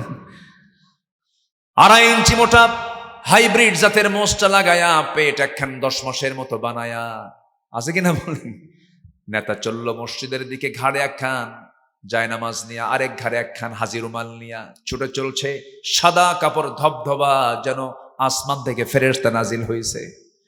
শুক্রবারে সবার প্রথম কাতারে আগেই মুয়াজ্জিনকে বলে দেয়, জায়নামাজটা রেখে দিও, আমি যেন প্রথম কাতারে যেন জায়গা পেয়ে যাই। সবার পরে আসে, সবার আগে সে জায়গা দখল করে ফেলে। কিন্তু মসজিদের নিয়ম তো এটা নয়। মসজিদের নিয়ম হলো সবার আগে যে আসবে জুমার দিন, আমার রাসূল বলেছেন তাকে আল্লাহ রাব্বুল আলামিন একটা উট কোরবানির সওয়াব তার আমলনামায় দিয়ে দেন। যে জুমার দিন সবার আগে মসজিদে ঢুকবে সে কি কোরবানির সওয়াব পাবে? উট কোরবানির সওয়াব পাবে। তা আল্লাহ তো দিয়ে রাখছেন, তুমি জায়নামাজ দিয়ে জায়গা দখল করবা, এটার জন্য কোনো পুরস্কার নাই। আমার ভাইয়েরা, নামাজের ব্যাপারে যারা যত্নবান হবে আল্লাহ পাক তাদের জন্য বলছেন তারা বড় সফলতা দেখবে, তারাই নিজের নফসকে শুদ্ধ করতে পারবে। আমার বন্ধুগণ, 2 নাম্বার চলে গেল, সময় যেহেতু কম, সামনের দিকে একটু আগাই। নাম্বার 3 হলো যারা সিয়াম সাধনা করবে, রোজা রাখবে যারা। রোজাটা শুধু রমজান মাস নয়, প্রত্যেক মাসে রোজা আছে না নেই বলেন? 13, 14, 15, 13, 14, 15 আইয়ামে বীজের রোজা, 13, 14, 15। এরপরও বৃহস্পতিবার সোমবার, এই 2 দিন রোজা রেখেছেন মুহাম্মদ সাল্লাল্লাহু আলাইহি ওয়াসাল্লাম। যুবকরা, এই যে স্মার্টফোন গুলো আছে, স্মার্টফোন গুলো ব্যবহারের নীতিমালা গুলো মাথায় নিয়ে রাখবে। তুমি নীতিমালা করবে, খারাপ কিছু ব্লকে যাবে না, খারাপ কিছু দেখবা না, খারাপ কিছু বুঝবা না, খারাপ কোনো চিন্তা করবা না। স্মার্টফোন ব্যবহারের ক্ষেত্রে তোমাকে যথেষ্ট সচেতন হতে হবে। বিবাহ পূর্ব কোনো রিলেশন করা যাবে না। বিবাহ পূর্ব কোনো সম্পর্কে জড়ালে তোমার জীবনটা শেষ হয়ে যাবে। বিবাহ পূর্ব যা খরচ করবা, চুরি ফিতা, এগুলো যা কিছু কিনবা সব লস প্রজেক্ট, এগুলোতে মনোযোগ দিও না, এগুলো বাদ দিয়ে দাও। পিছনের দরজা না গিয়ে সামনের দরজা দিয়া বুকটা উঁচু করে সাহসী বীরের পুরুষের মতো বিয়ের প্রস্তাব দিয়া বিয়ে করো। দেন কিচ্ছু কয় না। যুবকরা, কি বিয়ে শাদী করবা না তোমরা? লক্ষণ তো কিছুই মনে হয় না। কি বিয়ে করতে রাজি আছো? লুকায় লুকায় না, প্রকাশ্যে। বাপ মাকে বলো, প্রস্তাব দিয়ে দাও। রিজিকের ফয়সালা কার? আসতে বলো, রিজিকের ফয়সালা কার? আল্লাহ পাকের। আজকের সমাজে বিয়ে জটিল না জেনা জটিল? জেনা সহজ। বিয়ে সহজে করতে চায় না, বিয়ে সহজে হয়ও না। আজকের সমাজে এই প্রবলেমগুলো চরম আকার ধারণ করছে। 50 বছর হয়ে যাচ্ছে বিয়ে করে না, দাঁত এদিকে 2টা নাই, বিয়ে করে না। বুড়া বয়সে বিয়ে করে বাচ্চা একটা হয় 60 বছরে। যখন বাচ্চা নিয়ে রাস্তায় হাঁটে তখন সবাই বলে, এই ছেলে এটা তোমার দাদা না নানা। এই হলো অবস্থা। না, 25 বছর বয়সে বিয়ে করেছেন মুহাম্মদ সাল্লাল্লাহু আলাইহি ওয়াসাল্লাম। যৌবনকে কন্ট্রোল করবা, যৌবনকে নিয়ন্ত্রণ করবা। তোমার চরিত্র যদি ঠিক থাকে এবং তোমার যদি ঈমান ঠিক থাকে, অর্থাৎ তোমার নামাজ এটা ঠিক থাকলে এবং চরিত্র ঠিক থাকলে তোমার জন্য জান্নাত অপেক্ষা করছে। আমি যুবকদের উপরে খুব আশাবাদী। যুবকরা, তোমরা আজকের মাহফিলে বেশি আসছো, তোমরা এই দেশের বিপ্লব ঘটিয়েছ। তরুণ প্রজন্মরাই হাদির মতো সন্তান জন্ম দিতে পেরেছে এই জাতি। আল্লাহু আকবার বলেন। তোমরা তরুণ প্রজন্ম, তোমাদের প্রতি দেশবাসী চেয়ে আছে। বাপরা যা পারে নাই সন্তানরা তা দেখিয়ে দিয়েছ। গণভবন দখল করে দুপুরের মুরগির রান দিয়ে গণভবন তোমরা নাস্তা করেছ, লাঞ্চ করেছ। তোমরাই পারবে, শুধু চরিত্র ঠিক রাখো, আগামীর নেতৃত্ব তোমাদের হাতে চলে আসবে ইনশাআল্লাহ। কোন চোর, কোন খেয়ানতকারী, কোন ডাকাত, চাঁদাবাজ আমার দেশের নেতৃত্ব আর হাতে নিতে পারবে না ইনশাআল্লাহ বলেন। জোরে বলি ইনশাআল্লাহ, আরো জোরে বলি ইনশাআল্লাহ। সম্মানিত ভাইয়েরা, সম্মানিত যুবক ভাইদের আমি বলছি, যুবকরা পাহারা দাও সবকিছু, তোমরা পাহারায় থাকো, চরিত্র ঠিক রেখে শুধু সামনে দাঁড়াও। বিগত 16 বছরের স্বৈরাচার সরকার 28 লক্ষ কোটি টাকা দেশ থেকে পাচার করেছে। আমরা আর দেশকে দেউলিয়া হতে দেব না, আমরা দেশকে আর ফকির হতে দেব না। আগামীর দেশ হবে কোরআনের বাংলাদেশ, আগামীর দেশ হবে ইসলামের বাংলাদেশ, আগামীর সরকার হবে নামাজের সরকার। এই চেষ্টায় কারা কারা সামিল হতে রাজি আছেন দু হাত উঁচু করে দেখান মুসলমান। নারায়ে তাকবীর, নারায়ে তাকবীর, আল কোরআনের আলো, আল হাদিসের আলো, তোমার নেতা আমার নেতা, নারায়ে তাকবীর। আল্লাহ কবুল করুন, জোরে বলি আমিন। ওরে বাপ রে বাপ, আমি ভাবতেছি এখানে ওমর কই আসলো? এটা ওসমান, এটা ওমর, তো চলে গেল ওই ওসমানের কাছে। দুই ভাই, মাশাআল্লাহ, বলি আলহামদুলিল্লাহ। রস্তম চাপড় না এলাকার নাম কি? রস্তম চাপড়, মাশাআল্লাহ। আমরা কিন্তু আত্মশুদ্ধিতার, নফসকে শুদ্ধ করার জন্য কেবল 3টা পয়েন্ট বললাম, আরো আছে কয়টা? নুরু ওয়াজ কি শেষ না শুরু? হ্যাঁ, আরো আছে ওয়াজ, আসর পরেও হবে। সবাই শুনতে রাজি আছেন? আচ্ছা, দেখা যাক, দেখি। আচ্ছা ঠিক আছে, দেখেন শ্রোতা আজকে কিন্তু টাইম বাধায় দিছে একদম। জি, বলি আলহামদুলিল্লাহ, জোরে বলি আলহামদুলিল্লাহ। আল্লাহ কবুল করো, জোরে বলি আমিন। নাম্বার 4, জিকির করব কার? আজ থেকে জিকির করব কার? মহাস্থানের বৈশাখের শেষ বৃহস্পতিবারের মতো ওখানে কিন্তু জিকির হয়। খাজা দিল কর তাজা, ইসমে জালাল গাজার কলকি খাওয়া হালাল। 2018 সালের দিকে, 2018 সালের নভেম্বর মাসে আমাকে বিগত 16 বছরের স্বৈরাচারী বরকতের সরকার আমারে গ্রেফতার করছিল। কেন? এই যে কোরআন থেকে কথা বলে, এই জন্য গ্রেফতার করে জেলখানায় জোর করেই নিল। তো আমি তো যেতে চাইনি, আমাকে জোর করেই নিয়েছে। থানায় ওসি সাহেব বারবার সরি কয়, আর কয় হুজুর বদ্দুয়া দিয়েন না। বললাম আপনি ধরে আনবেন, বদ্দুয়া দেব না মানে? হুজুর বদ্দুয়া দিয়েন না হুজুর, বাচ্চা কাচ্চা আছে, চাকরি বাঁচান তো ফরজ। আমি বললাম ইমান বাঁচান তো নফল। থানা থেকে চালান দিয়ে পাঠায় দিল কোর্টে, হাতে হ্যান্ডকাফ লাগালো। কোর্টের জাজ আমার দিকে তাকায়, জিব্বে কামড় মেরে কয়, এ হুজুরে ধরে আনলো কেন? মামলার ধারার দিকে তাকায় দেখে জামিন দিলে পরে বিচারপতির চাকরি নাই, জাজের চাকরি নাই। শেষ পর্যন্ত সেখান থেকে আমাকে মানে জামিন অযোগ্য বানায়া আমাকে প্রিজন ভ্যানে করে মাদ্রাসায় ইউসুফিয়ায় পাঠায় দিল। মাদ্রাসায় ইউসুফিয়ায়, কারণ জেলখানা হচ্ছে ইউসুফ ইসলামের বাড়ি। ঠিক আছে, ঠিক না বলেন? আমি নিজে প্রশান্তি পেলাম যে যাক, অন্তত এই সরকার আসাতে আমার এই সুন্নতটা আদায় হচ্ছে, তো এই সুন্নতটা আদায় হয়ে যায়। ঢুকলাম জেলখানায়। ঢোকার সঙ্গে সঙ্গে এক মুরব্বী, সাদা দাড়ি, সাদা চুল, চামড়া কুচকানো, চোখে চোখে হালকা হালকা পানি, দাঁত একটাও নাই, আমার দিকে মিটি মিটি করে তাকায়, মুস্কি মুস্কি হাসে। বললাম চাচা, আপনি আমার দিকে তাকায় হাসতেছেন কেন? বাবা আপনি কি আব্দুল্লাহ আমিন? হ্যাঁ আমি আব্দুল্লাহ আমিন। আপনি জেলখানায় ঢুকছেন? খুব খুশি হলাম। তো বললাম আপনি খুশি হলেন কেন বাবা?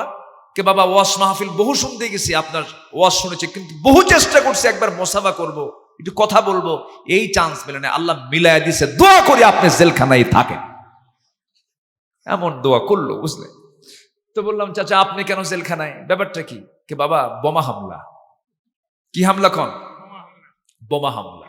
অর্থাৎ ওনার বিরুদ্ধে বোমার মামলা দিছে, উনি নাকি বোমা এনেছেন। 80 বছর বয়সের বুড়ার হাতে যদি বোমা দেওয়া হয়, জায়গায় পড়বে না মাথায় পড়বে? এই হচ্ছে অবস্থা। তো আমি কয়েকদিন যাওয়ার পর দেখি এক বুড়ো চাচা, লাল মোস, লাল দাড়ি, মোসও বড় দাড়িও বড়, লাল শালু পড়া একজন জেলখানায় ঢুকলো। বললাম চাচা আপনি হঠাৎ করে জেলখানায় কেন? বাবা প্রশাসনের মাথা খারাপ। কেন? গাছের বিরুদ্ধে লাগছে। গাছ মানে কি? বেহেশতের গাছ। কি? গাজা শরীফ। কি শরীফ? গাজা শরীফ। বুঝলেন তো? এই একটা মহল আছে যারা জিকির করে কিন্তু নামাজ পড়ে না, কিন্তু সবচাইতে বড় জিকিরের জায়গা হলো নামাজ। সবচেয়ে বড় জিকিরের জায়গা কি বলেন? নামাজ। আমরা নামাজ পড়তে রাজি আছি না ইনশাআল্লাহ? কয় ওয়াক্ত নামাজ পড়বো? কয় ওয়াক্ত? 5 ওয়াক্ত। জিকির মানে হলো নামাজ। জিকির মানে হলো আল্লাহর হুকুমকে মেনে নেওয়া। জিকির মানে হলো জনগণের সমস্ত দায়িত্বগুলো সুন্দরভাবে বন্টন করে দেওয়া। আমার বন্ধুগণ, একজন শাসকের কথা মনে হলো, গভর্নরের কথা মনে হলো। সেই গভর্নরের বাড়ি হলো হিমস। হিমসের গভর্নর সাঈদ ইবনে আমির রাদিয়াল্লাহু তাআলা আনহু, ওমরে ফারুক তাকে দায়িত্ব দিয়েছেন জিকিরটা কাকে বলে এটাই বোঝানোর জন্য আমি এদিকে একটু ইঙ্গিত দিচ্ছি। সেই সাঈদ বিন আমিরের বিরুদ্ধে জনগণ অভিযোগ দিল, আমিরুল মুমিনিন ওমরে ফারুক আমাদের সাঈদ বিন আমির আমাদের হক আদায় করতে পারে নাই। কি করেছে? 4টা দোষ আমরা তার বিরুদ্ধে দিয়ে গেলাম আপনাকে। নাম্বার 1 হলো প্রত্যেকদিন অফিস আসতে দেরি করে। নাম্বার 2 সপ্তাহে একদিন আসে না। নাম্বার 3 মাঝে মাঝে মৃগী রোগীর মতো অজ্ঞান হয়ে পড়ে থাকে। রাতের বেলা গেলে পরে সে আমাদের ডাকে সাড়া দেয় না। এই 4টা অভিযোগ দিয়ে গেলাম। ওমর ফারুক বলছেন ঠিক আছে যাও তোমরা। জরুরি তলব করলেন, সাঈদ তাড়াতাড়ি মদিনায় চলে আসো, তোমার বিরুদ্ধে জনগণ রিপোর্ট করেছে। চলে আসলেন মদিনায়, 4টা অভিযোগ দিলেন। এবার সাঈদ বলছেন আমিরুল মুমিনিন আল্লাহর কসম করে বলি আল্লাহর স্মরণ ছাড়া আমি কোনো ডিউটি পালন করি না। জোরে বলেন সুবহানাল্লাহ। কাকে স্মরণ করে ডিউটি করব আমরা? আল্লাহকে স্মরণ করে। আমার অফিস, আমার কাজকর্ম সবকিছু হবে কার স্মরণে? আল্লাহর স্মরণে। সাঈদ ইবনে আমির অভিযোগ 4টা শুনলেন। শোনার সঙ্গে সঙ্গে বলছেন আমিরুল মুমিনিন এই 4টা যে অভিযোগ দেওয়া হয়েছে 4টা অভিযোগের একটা একটা করে খণ্ডন আমি করতে পারবো। খণ্ডন করে দেখাও দেখি। নাম্বার 1, তুমি অফিসে দেরি করে আসো কেন? তিনি বলছেন আমিরুল মুমিনিন আমি হিমসের গভর্নর হতে পারি, কিন্তু আমার বাড়িতে কোনো কাজের মানুষ নাই, কোনো কাজের মহিলাও নাই। আমার অনেকগুলো বাচ্চা কাচ্চা, আমার বউ একা কাপড় চোপড় ধুয়ে সারতে পারে না, রান্না বান্না করে সারতে পারে না। আমি নিজেই আমার স্ত্রীর সহযোগী হয়ে যাই। 2 জন মিলে কাজ করতে করতে সময় একটু বেশি হয়ে যায়, অফিসে আসতে আমার দেরি হয়। ওমর ফারুক মাথা নিচু করে আসেন, হারে কার বিরুদ্ধে এই অভিযোগগুলো আসছে?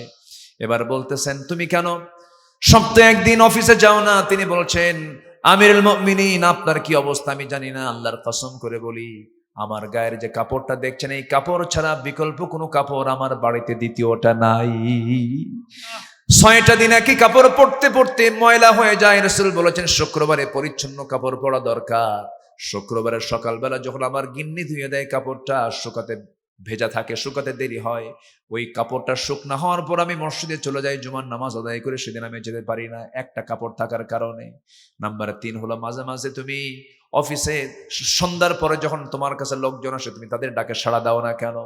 জবাব দিচ্ছেন সন্ধ্যার পরে জনগণ আমার সঙ্গে দেখা করতে আসে, ভালো কথা, সারাটা দিন আমি সময় ব্যয় করি জনগণের জন্য। সন্ধ্যার পরে আমি বাচ্চাদেরকে একটু শিক্ষা দিই, তালিম দেই, আর এশার পরে নামাজ পড়ে আমি ওই যে নামাজে দাঁড়ায়া যাই, গোটা রাত যাই নামাজে বসে বসে আমি আল্লাহর সঙ্গে কথা বলি। এই জন্য পারে না সন্ধ্যার পরে কথা বলতে। নাম্বার 4 হলো আমার বিরুদ্ধে অভিযোগ দেওয়া হয়েছে মাঝে মাঝে মৃগী রোগীর মতো অজ্ঞান হয়ে অফিসে পড়ে থাকো কেন? এর কারণ হলো আমিরুল মুমিনিন আমি যখন জাহিলের যুগে ছিলাম সেই যুগে একটা ঘটনা দেখেছি, সেটা হচ্ছে খোবাইবের ঘটনা দেখেছি। খোবাইবকে যখন দুনিয়া থেকে বিদায় করে দেওয়া হলো, ওই সময় আমি কুফরি হালতে ছিলাম, আমার চোখের সামনে খোবাইবকে মারা হয়েছে। খোবাইবকে যখন মারা হচ্ছিল, তাকে যখন সুরে চড়ায় দেওয়া হলো, সেই সময় আমি নিজের চোখে দেখেছি আমি কাফের অবস্থায় ছিলাম। সেই সময় 2টা হাত বাঁধা হয়েছে, 2টা পা বাঁধা হয়েছে, সুরে চড়ানো হয়েছে। আমার চোখের সামনে তার ডান হাতে তরবারি মেরে দিয়েছে, ডান হাত ছিটকে পড়ে গেছে। বাম হাতে তরবারি আঘাত করা হয়েছে, বাম হাত ছিটকে পড়ে গেছে। আমি নিজের চোখে দেখেছি। খোবাইব মুস্কি মুস্কি হাসি দিচ্ছিলেন। যে সময় তাকে বলা হলো খোবাইব তোমার একটা করে হাত কেটে ফেলি, তুমি হাসো কেন? খোবাইব বলছে তোমার আমার একটা করে অঙ্গহানি করো, আল্লাহ পাক জান্নাতের একটা করে হুর আমাকে দেখায়া দেন। সঙ্গে সঙ্গে এরপরে হলো কি, এরপরে খোবাইবের এই মৃত্যুর কথাগুলো স্মরণ করে করে বলছেন আমিরুল মুমিনিন শেষ পর্যন্ত 2টা হাত 2টা পা যখন কেটে ফেলে দিল, আমার চোখের সামনে যখন একজন নেজা তরবারি নিয়ে এসে তার বুক বরাবর মেরে দিল, বুক দিয়ে ঢুকে পিঠ দিয়ে বের হয়ে গেল। এই চিত্র আমি কুফরি হালতে দেখার কারণে তেমন কিছু হয় নাই, কিন্তু আমি যেদিন ইসলাম কবুল করেছি সেই দিন থেকে আজকের দিন পর্যন্ত মাঝে মাঝে যখন খোবায় বেরেই চিত্রটা আমার চোখের সামনে ভেসে আসে, নিজেকে আসামি মনে করে আমি সেন্সলেস হয়ে মৃগী রোগীর মতো অজ্ঞান হয়ে অফিস পর্যন্ত পড়ে থাকি। ওমরে ফারুক চোখের পানি ফেলতে ফেলতে বলছে, সাইদ রে আমার দিকে আগায় আসো। বুকের সঙ্গে জড়ায় রেখে বলছে, সাইদ তুমি আমার চেয়ে বড় পরহেজগার, হিমসের দায়িত্ব আমি আবার তোমার কাঁধে আবারও দিয়ে দিলাম। জোরে কোন সুবহানাল্লাহ। এটাই হলো জিকির।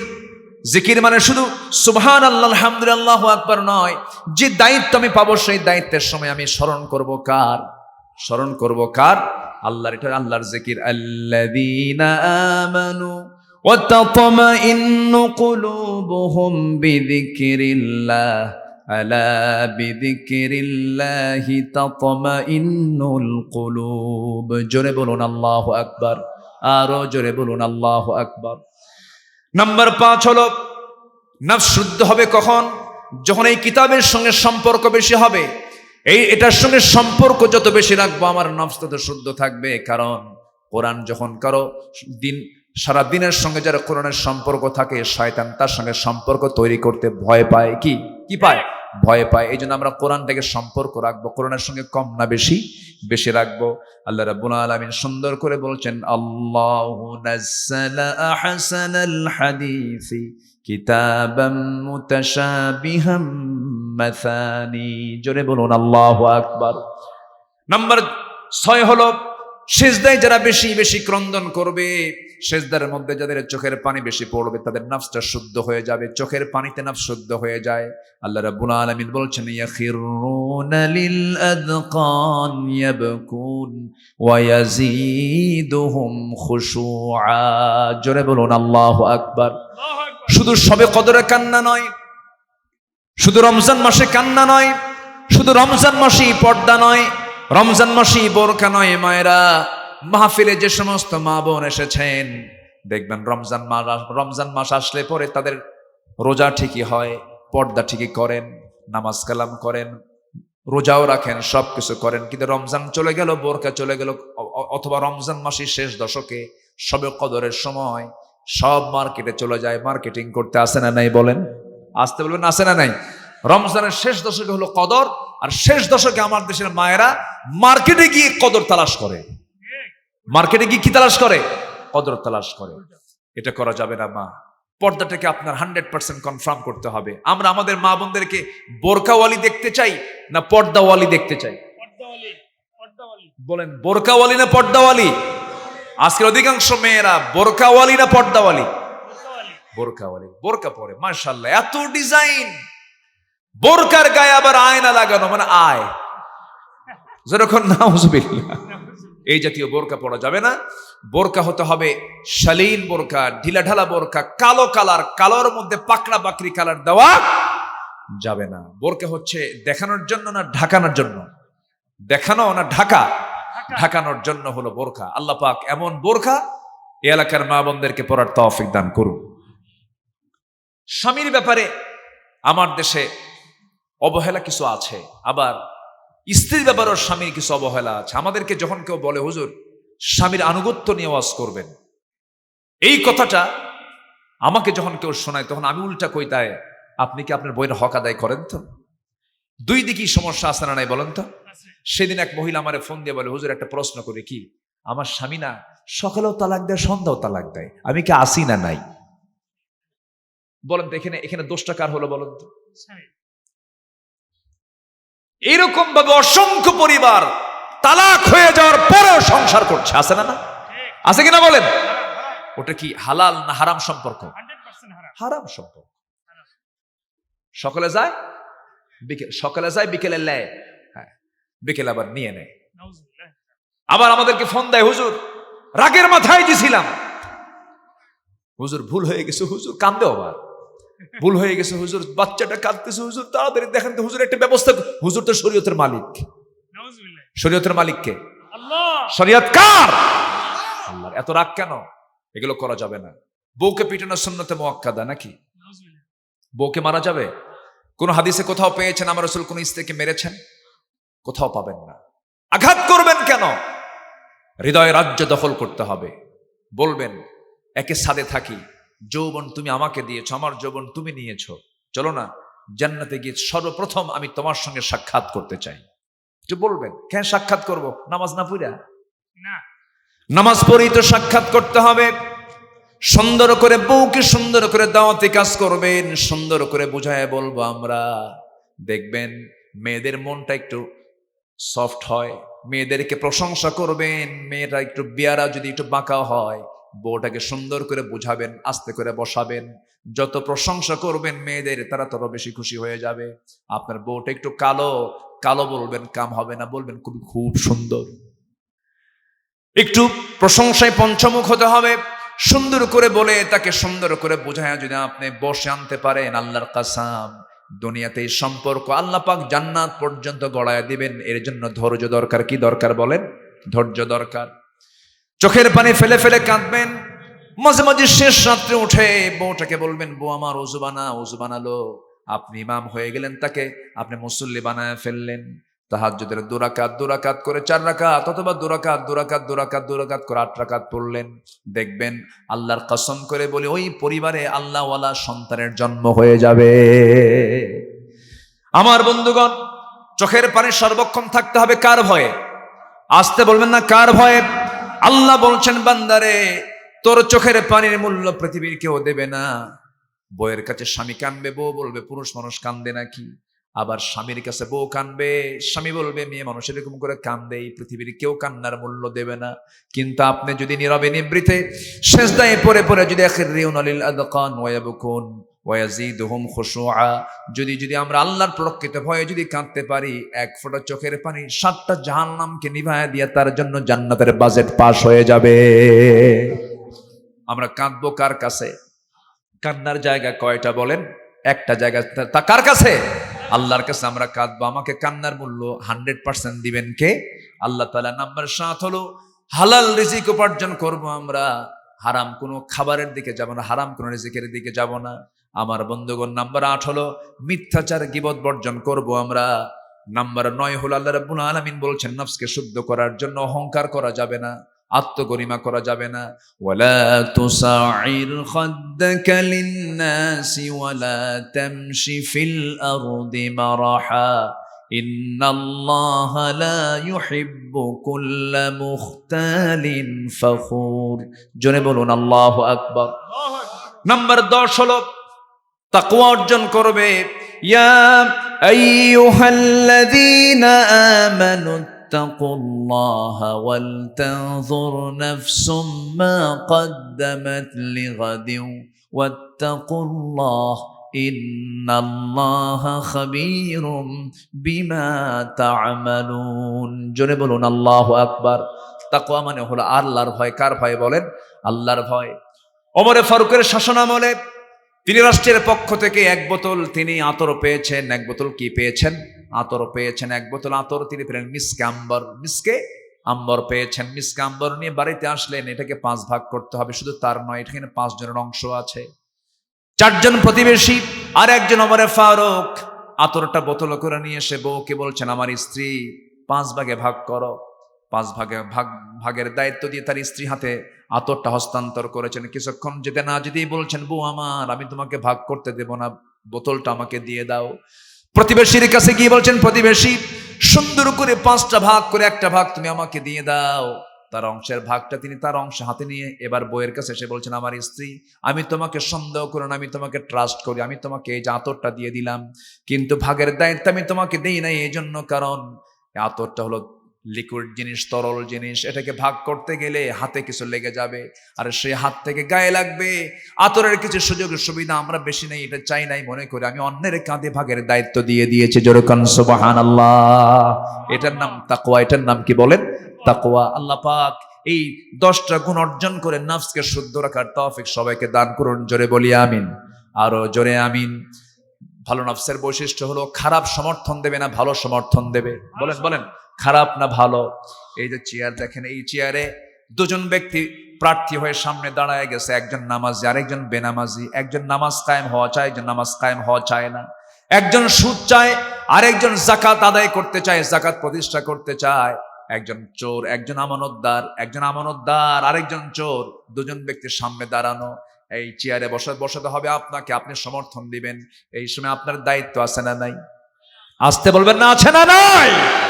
আছে। ওই ইমানদারের দায়িত্ব হলো চোরকে চেয়ারে বসানো যাবে না, ঠিক কিনা?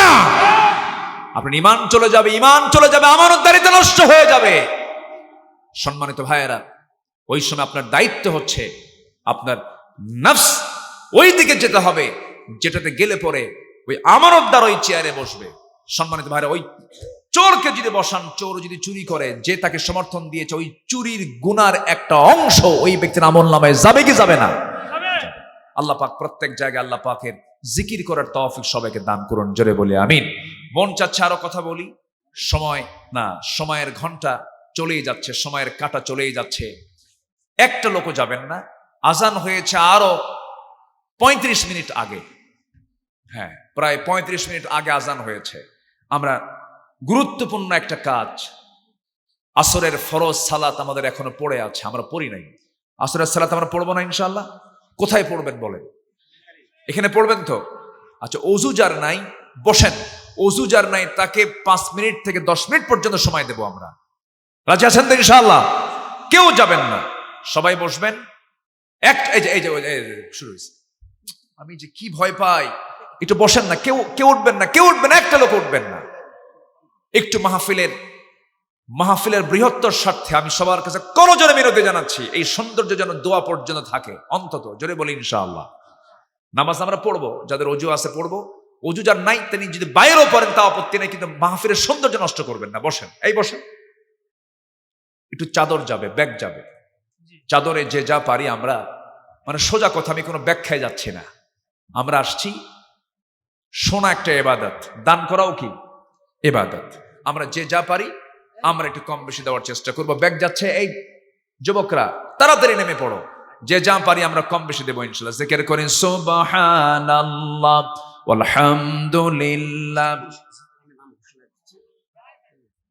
থাকবে না, জিকির করেন সুবহানাল্লাহ ওয়ালহামদুলিল্লাহ।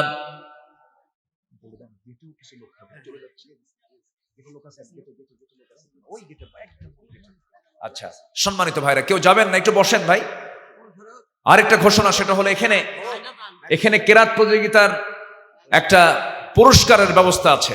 তো মেহেরবানি করে এই পুরস্কার গ্রহণ তারা করবেন, সবাই থাকবেন। আমি দোয়া করব, আমার সর্বশেষ কাজ হচ্ছে দোয়া করা। থামেন, এই দোয়ায় সবাই শামিল হবেন ইনশাআল্লাহ। আরেকটা ঘোষণা আছে, সেটা হলো আমি আব্দুল্লাহ আমিন, আমার হোম ডিস্ট্রিক্ট কিন্তু বগুড়া জেলায়, শেরপুরে আমার জন্মস্থান।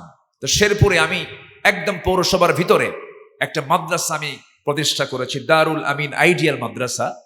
এখানকার বৈশিষ্ট্য হচ্ছে, 1 নম্বর বৈশিষ্ট্য হলো আপনার সন্তান ক্লাস 5 পড়া শেষ করবে, বাংলা, ইংরেজি, অঙ্ক, বিজ্ঞান সব শিখবে, এর পাশাপাশি সে 10 থেকে 11 বছর বয়সে সে হাফেজ হয়ে যাবে। এরপরে সে ডাক্তার হবে, ইঞ্জিনিয়ার হবে, জজ হবে, যা হবে সমস্যা নাই, অন্য লাইনে সে চলে যাবে, সমস্যা নাই। তো এটার একটা এখানে হ্যান্ডবিল আছে, মাদ্রাসার হ্যান্ডবিলটা আপনারা এখান থেকে সংগ্রহ করতে পারবেন মোনাজাতের পর ইনশাআল্লাহ। আসসালামু আলাইকুম রহমতুল্লাহ। সম্মানিত উপস্থিতি, রসুম চাপড় জায়ে মসজিদের উদ্যোগে তাফসিরুল কোরআন মাহফিল ও কেরাত প্রতিযোগিতা যারা অংশগ্রহণ করেছিল, আমাদের 10 জন প্রতিযোগী আছে, আমি তাদের নাম ঘোষণা করছি ও পুরস্কার প্রদান করছি। تغفر لنا وترحمنا لنكونن من الخاسرين। মিষ্টি বিকাল গধূলি বেলা হাজার হাজার মুসলমান নরনারী নিয়ে তোমার কালাম থেকে কিছু কথা বলেছি, দুটো হাত পেতেছি। আল্লাহ, গুনার দিকে নজর দিও না, বান্দা মনে করে তামাম জিন্দেগির গুনাহগুলো মাফ করে দাও। জনম দুঃখিনী মা, জনম দুঃখী বাপ জান যারা দুনিয়া থেকে বিদায় নিয়েছেন, জিন্দেগির গুনাহগুলো মাফ করো, কবরগুলোকে জান্নাতের টুকরা বানাইয়া দাও। আব্বা আম্মার জন্য কি দোয়া তাও শিখিয়ে দিয়েছ, রব্বির হামহুমা কামা রব্বায়ানি সগীরা। বিশেষ করে মাহফিলটার আয়োজন করলেন যারা, শোনার জন্য কষ্ট করে আসলেন যারা, বিনিময়ে কিয়ামতের কঠিন ময়দান যেদিন কেউ কাউকে চিনবে না, মা সন্তানকে পর্যন্ত স্বীকার করে বসবে। সেই কঠিন মুসিবতের দিনে মাহফিল সবার জন্য নাজাতের মাধ্যম তুমি আল্লাহ বানাইয়া দিও। দুজন ভাই তার আব্বার জন্য দোয়া চেয়েছেন, আব্বা দুনিয়া থেকে বিদায় নিয়েছেন, কবরগুলোকে জান্নাতের টুকরা বানাইয়া দাও। রস্তম চাপরের এই জনপদে যত মাইয়াত কবরবাসী হয়ে আছেন তাদের জন্য দোয়া করি, কবরবাসীর সমস্ত আযাব মাফ করো, কবরগুলোকে জান্নাতের টুকরা বানাইয়া দাও। দুনিয়া থেকে কোন দিন বিদায় নেব জানি না রে আল্লাহ, ডান হাতে আমলনামা না আসা পর্যন্ত মরণ দিও না। মালাকুল মউত কোন দিন আসবে কেউ আমরা জানি না। আল্লাহ মেহেরবানি করে মরতে যখন হবে তুমি আল্লাহ শহীদি মউত কপালে জুটাইয়া দিও। যেদিন মরে যাব রে, টান মেরে ঘর থেকে বের করে দিবি, জীবনের শেষ গোসল হয়ে যাবে, মরামক সব দেখে দেখে চলে যাবে, কবরে শোয়া দেবে, বাঁশ চাপা দেবে, মাটি চাপা দেবে, কবরে রেখে আসবে, 24 ঘন্টা যাবে না, মাথার চুলগুলো খসে খসে পড়বে, 3 দিন যাবে না, চামড়া গুলো গলে গলে পোকার পেটের খাবার হবে। মাত্র 7টা দিন পেটের নারী ভরি সব চোখ মুখ কান নাক দিয়ে বের হওয়া শুরু হয়ে যাবে। ও আল্লাহ, মাত্র 3টা মাসের ব্যবধান, কবর যদি খনন করে দেখা হয় কয়েকটা হাড় সারা কিচ্ছু থাকবে না রে আল্লাহ। সে অন্তিম সময়ে যখন চলে আসবে, জবানে জারি করে দিও কালোজয়ী কালেমা তাইয়্যিবা লা ইলাহা ইল্লাল্লাহু মুহাম্মাদুর রাসূলুল্লাহ।